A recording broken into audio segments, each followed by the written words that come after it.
গ্রামের শেষে গরুর গোয়ালের পাশে একটা ভাঙা খড়ের চালায় থাকতো 14 বছরের রূপা।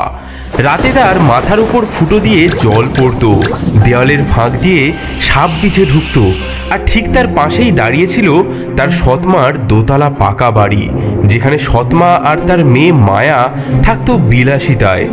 মাত্র 2 মাস আগে পদ্মার বন্যায় নৌকাডুবিতে রূপার মা বাবা চলে যায়।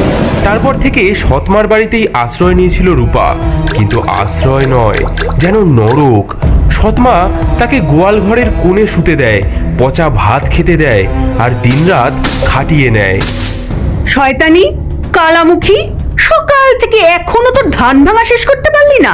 আজ তোর হাড় একেবারে আমি গুড়িয়ে দেব, দেখি তুই কেমন ধান ভাঙা শেষ করতে না পারিস। মা গো, বাঁচাও বাঁচাও, কাল রাত থেকে আমি জ্বরে কাঁপছি, পেটে আমার একটা দানা পড়েনি। ও মা, ও মা, শোনো শোনো, ওর এখনো কাঁদার শক্তি আছে। ও মা, ওর মাথাটা ফাটিয়ে দাও না, আমি ওকে ধরে রাখি, তুমি ওকে মারো মারো মারো। তোর মতো অকুর্মাকে জন্ম দি না, তোর মাও পাপ করেছে বুঝলি, তাই তো মরে গেল। মা, তুমি ওর চুলের মুঠি ধরো, আমি ওর পিঠে 2-4 ঘা লাগাই। বড্ড বাড়বাড়ন্ত হয়েছে। কাল দেখলাম পাড়ার ছেলেরা ওর দিকে তাকিয়ে হাসছে, যেন রাজকন্যা।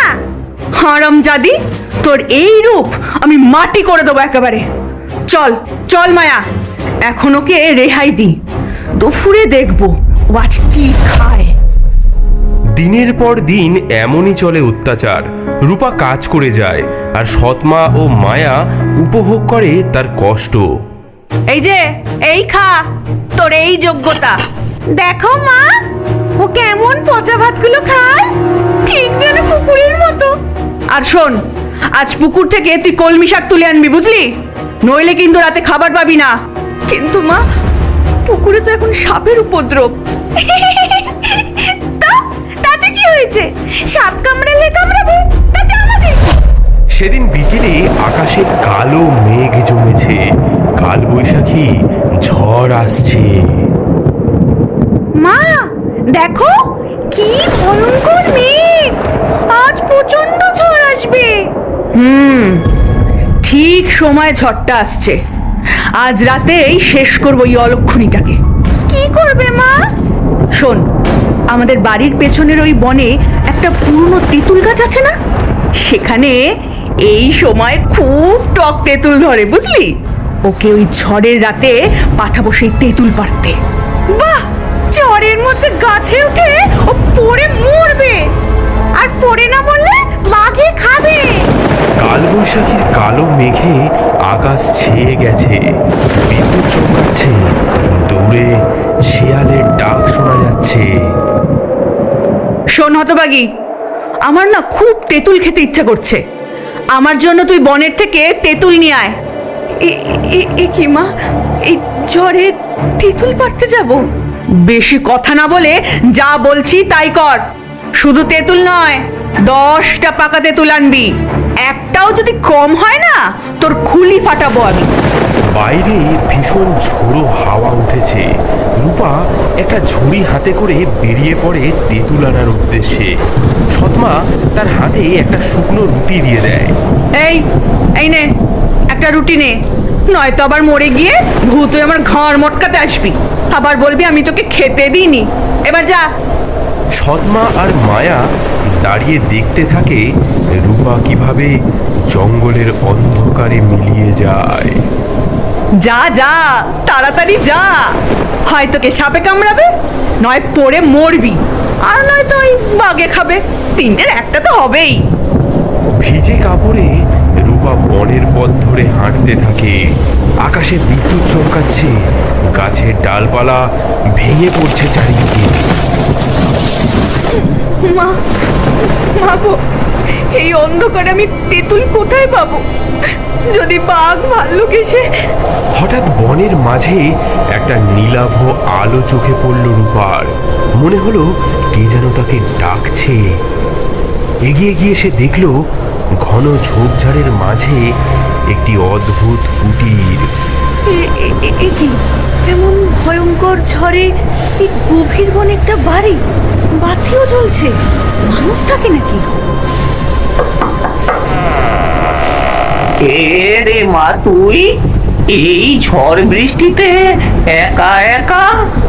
ঠাকুরমণি, আমি একটা অভাগী মেয়ে।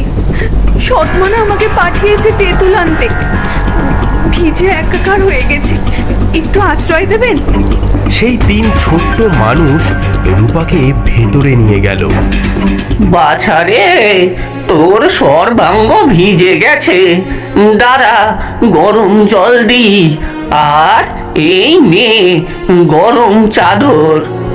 রূপা গায়ে গরম চাদর জড়িয়ে নিল এবং তার ঝোলা থেকে সেই শুকনো রুটিটি বার করলো।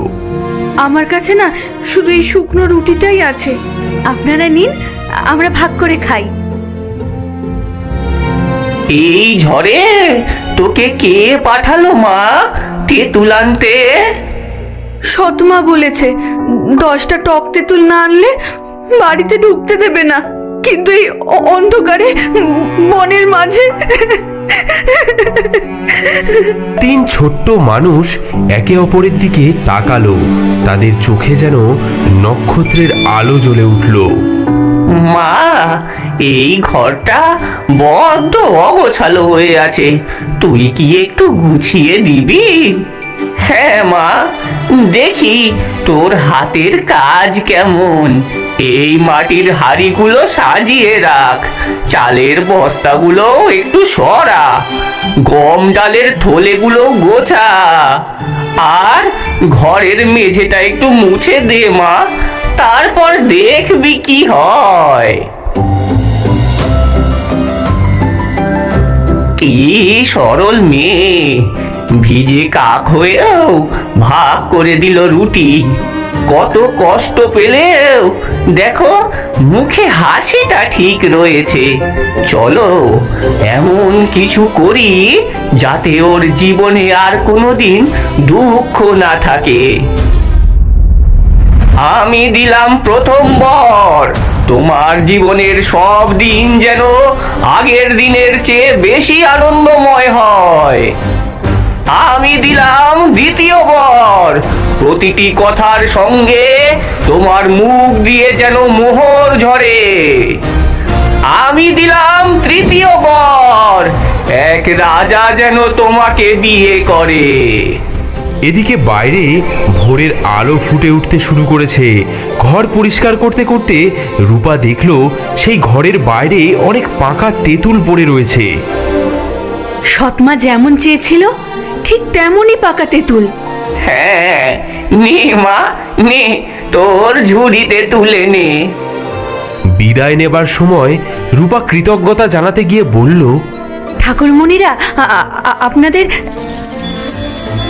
হোমা, এ কি? আমার মুখ থেকে। যা মা যা, এবার থেকে তোর দুঃখের দিন ফুরলো। রূপা তেঁতুলের ঝুড়ি নিয়ে বাড়ির দাওয়ায় এসে দাঁড়ালো। কে? আমি মা, তেঁতুল এনেছি। হে কি? হ্যাঁ, তোর মুখে কি জাদু লেগেছে? সোনার মোহর, আরে এত টক তেঁতুল! সৎমার চোখে জ্বলে উঠল লোভের আগুন।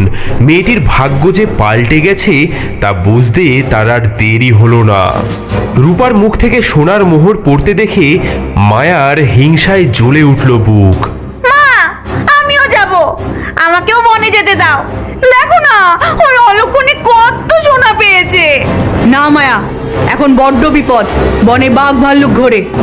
আমি যাবই না, আমি যাবই, আমাকে সোনার মোহর পেতেই হবে। ওই ছুটি রানী হবে আর আমি ফকির হয়ে থাকবো। শেষে সৎমা রাজি হলো। মেয়েকে পরালো নতুন শাড়ি, সঙ্গে দিল মিষ্টান্ন, পিঠে পুলি। দেখো মা, আমি রূপার চেয়ে কত সুন্দর, আমি দ্বিগুণ দ্বিগুণ সোনা নিয়ে আসবো। মায়া বনের পথে হাঁটছিল অহংকারে মাথা উঁচু করে। দূরে কুটির দেখে সে বিজয়িনীর ভঙ্গিতে এগিয়ে গেল। এই যে বামুন কুটকুটেরা, দরজা খোল, দরজা খোল, তোদের রাজকন্যা এসেছে। এ কি এভাবে দরজায় লাথি কে মারছে? ছি ছি ছি ছি ছি ছি ছি, কি নোংরা ঘর, কি দুর্গন্ধ বাবা। এই জায়গায় থাকিস? তবে জাদু তো ভালোই জানিস। আগে একটু বসো মা। মায়া তার কাপড় জড়ানো পুটলি থেকে তার খাবার বার করে খেতে থাকে। তোমার খাবার থেকে আমাদের একটু দেবে, আমরা বড্ড ক্ষুধার্ত। কি? তোদের মতো ভিখিরিদের সাথে খাবার ভাগ করব? পাগল নাকি? এই দামি মিষ্টান্ন তোদের মুখে দেব? স্বপ্নেও ভাবিস না। তাহলে একটু ঘরটা মুছে দাও। কি? আমি ঘর মুছবো এই দামি শাড়ি পরে? তোদের মাথা খারাপ? আমি রাজরানী হব, ঝি চাকর নই। শোন কুটকুটেরা, আমাকে আমাকে এক্ষুনি জাদু দেখা, নইলে আমি তোদের এই নোংরা কুঠির একেবারে ভেঙে গুড়িয়ে দেব। তিনটি ছোট্ট মানুষের চোখে জ্বলে উঠল ক্রোধের আগুন। আকাশে কালো ঘন মেঘ জমতে লাগলো। বাইরে কালবৈশাখীর ঝড় উঠল। তুই অকৃতজ্ঞ, তোর মনে শুধু অহংকার, তোর হৃদয় শুধু লোভে ভরা, তুই নিষ্ঠুর, তোর মন পাথরের চেয়েও কঠিন। আমি তোকে অভিশাপ দিলাম, তোর জীবনের সব দিন যেন আগের দিনের চেয়ে বেশি দুঃখের হয়। আমি অভিশাপ দিলাম, প্রতিটি কথার সঙ্গে তোর মুখ দিয়ে যেন ব্যাঙ লাফিয়ে পড়ে। আর আমি অভিশাপ দিলাম, তোর মৃত্যু যেন খুব দুঃখের হয়। মায়া ভয়ে কাঁপতে কাঁপতে বাড়ি ফিরল, কিন্তু অভিশাপ তার পিছু ছাড়ল না। কি হলো মা? হ্যাঁ, তেঁতুল আনতে পারলি? মা, মা, সব শয়তানি, সব শয়তানি ওই বামুনগুলো। ও মা, তোর মুখ থেকে ব্যাঙ!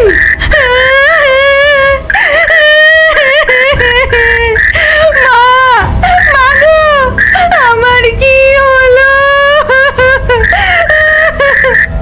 মায়ার মুখ থেকে বেরোনো সেই ব্যাঙগুলো লাফিয়ে লাফিয়ে সেই সৎমা এবং মায়াকে কামড়াতে শুরু করলো। ও মা, ও বাবারে, এই কামড়াচ্ছে! ও বাবারে,